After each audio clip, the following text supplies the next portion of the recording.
Hello guys, কি অবস্থা? আপনারা আশা করি সবাই অনেক ভালো আছেন। তো আপনারা যে ভাস্করগুলো দেখতে পাচ্ছেন, এগুলো দেখে আপনারা বুঝেই গেছেন যে আমি কোথায় আছি। আমি এখন বর্তমানে খুলনা ইউনিভার্সিটিতে আছি। আর এই ভাস্করগুলো হলো অদম্য বাংলা।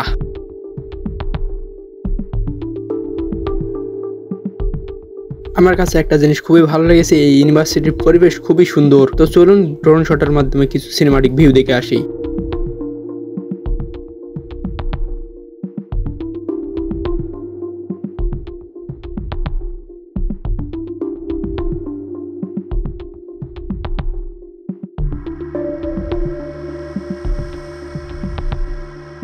এখানে পরিবেশ যে কতটা সুন্দর তা আপনি এখানে না আসলে বুঝতেই পারবেন না। আর এই ইউনিভার্সিটির ছাত্রছাত্রী এবং গার্ডদের ব্যবহার এতটাই সুন্দর যেটা ভাষায় প্রকাশ করার মতো না।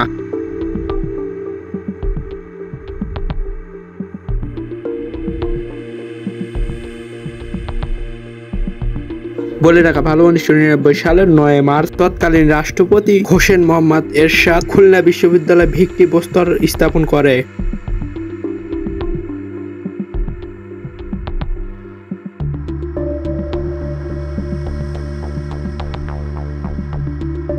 আজকের মতো আমি এখান থেকে বিদায় নিচ্ছি। আল্লাহ হাফেজ।